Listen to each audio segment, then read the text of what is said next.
Nabi Adam, alaihissalam merupakan nabi sekaligus manusia pertama yang Allah ciptakan dengan keistimewaannya. Dalam kesendiriannya, Allah pun menciptakan untuknya seorang wanita yang menjadi istrinya, yaitu Hawa.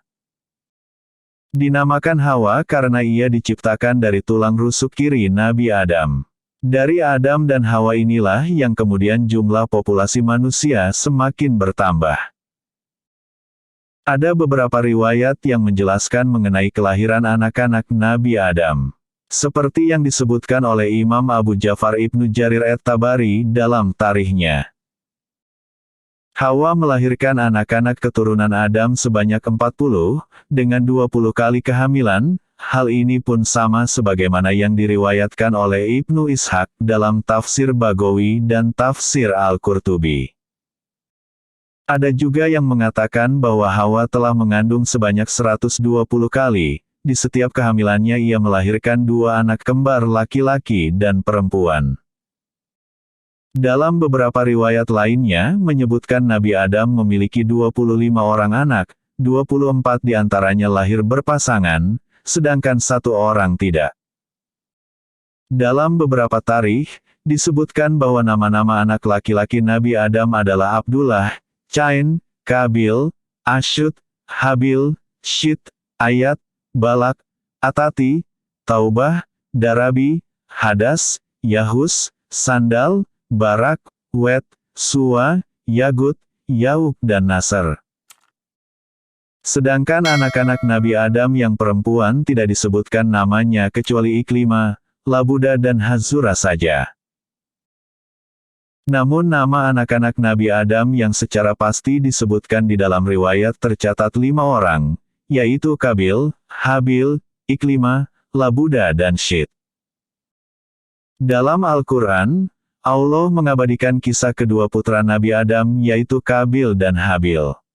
Sebagaimana yang disebutkan dalam Quran Surah Al-Maidah, 27-31. Kisah ini bermula dari kedengkian serta marahnya Kabil atas diterimanya kurban saudaranya yaitu Habil, sedangkan kurbannya sendiri ditolak oleh Allah. Dalam hadis yang diriwayatkan oleh Al-Aufi dari Abdullah bin Abbas, saat itu kurban diniatkan untuk mendekatkan diri kepada Allah. Maka dalam mempersembahkan kurban, Allah Ta'ala menerima kurban hamba-hambanya dengan mengirimkan api dan menyambar ke arah apa yang dipersembahkan untuknya. Beberapa riwayat menyebutkan, ketika dewasa, Kabil adalah seorang petani dan bercocok tanam, sedangkan Habil adalah seorang peternak dan penggembala. Ketika memberikan kurbannya, Habil mempersembahkan seekor kambing gemuk yang dimilikinya. Namun Kabil hanya mempersembahkan hasil pertaniannya dengan kualitas yang buruk. Setelah kurban dipersembahkan, Allah pun mengirimkan api ke arah kurban tersebut, menyambar kurban Habil dan membiarkan kurban milik Kabil. Mengetahui kurbannya ditolak, Kabil pun murka dan dengki terhadap Habil dan berkata kepadanya bahwa ia benar-benar akan membunuhnya. Namun, ada juga yang mengatakan bahwa kedengkian Kabil terhadap Habil bermula ketika Allah mensyariatkan kepada Nabi Adam agar menikahkan putranya dengan putri dari pasangan kembaran yang berbeda, bersilang.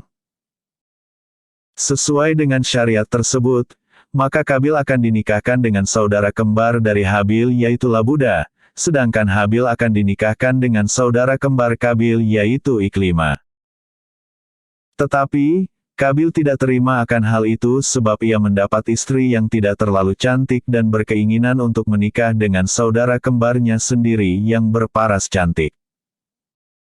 Nabi Adam tidak memberi izin untuk menengahi masalah ini, maka mereka berdua diminta untuk memberikan pengorbanan kepada Allah, yang apabila pengorbanannya diterima maka akan mendapatkan keadilan di sisinya. Setelah kurban dipersembahkan, Allah hanya menerima kurban yang Habil berikan. Hal ini membuat Kabil marah dan dengki terhadap Habil. Sifat dengki yang ada di dalam diri Kabil membuatnya memutuskan untuk membunuh saudaranya itu. Sekalipun Habil telah memberikannya nasihat, Kabil tidak menghiraukannya. Menurut pendapat beberapa ulama, lokasi tempat Kabil membunuh Habil saat itu di kawasan pegunungan Kasyun wilayah utara Damaskus, lebih tepatnya di sebuah gua bernama Gua Dam.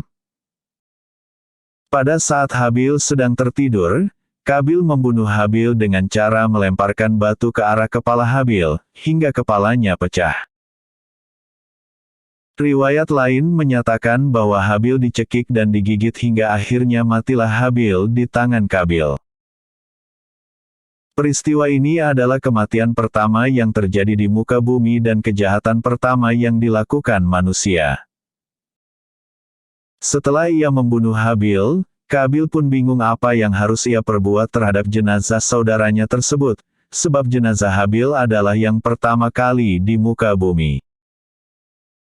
Kabil pun menggotong mayat Habil selama kurang lebih setahun, hingga dalam keadaan demikian Allah mendatangkan 2 burung gagak yang sedang bertarung dan menyebabkan salah satunya mati. Maka gagak yang masih hidup mengais-ngais tanah hingga membuat lubang untuk mengubur burung gagak yang mati. Melihat kejadian itu, Kabil mengambil pelajaran tentang cara mengubur jenazah saudaranya itu. Mengetahui kematian anaknya, Nabi Adam dilanda kesedihan yang mendalam. Hingga Allah memberinya karunia seorang anak sebagai pengganti Habil yang bernama Syit, yang memiliki makna karunia dari Allah, dan ia pun memiliki sifat yang sama seperti Habil. Dari Wahab bin Munabih, ia mengatakan, ketika Nabi Adam meninggal dunia, kala itu Syit telah berusia 400 tahun, yang pada saat itu juga Syit diangkat menjadi nabi menggantikan Nabi Adam. Allah menurunkan langsung kepada Syit berupa pedang, tali, sahifah, tabut, dan kuda yang bernama Maimun, yang apabila kuda itu meringkik maka seluruh binatang akan menyambutnya dengan tasbih. Nabi Adam memberikan wasiat kepada Syit untuk menggantikan dirinya dalam memimpin anak keturunannya untuk beribadah kepada Allah. Dan selepas Nabi Adam wafat, Syit pun diangkat sebagai nabi kedua di muka bumi. Nabi Adam juga mewasiatkan kepadanya untuk memerangi saudaranya, Kabil. Melaksanakan wasiat sang ayah, Syit pergi untuk memerangi Kabil dan akhirnya perang pun berkecamuk. Peristiwa inilah yang menjadi perang pertama yang terjadi antara anak-anak Adam di muka bumi. Dalam peperangan itu, Syit memperoleh kemenangan. Kabil pun ditawan oleh Syit dan dihukum dengan cara dipanggang di bawah matahari sampai meninggal. Riwayat lain yang mengatakan kedua tangannya dibelenggu di atas pundaknya dan ditahan di tempat yang panas hingga mati.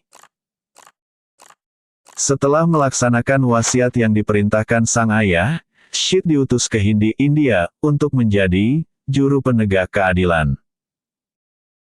Dan Allah menjadikan silsilah keturunan seluruh manusia, semuanya berasal dari keturunan Syit. Wallahu a'lam bishawab.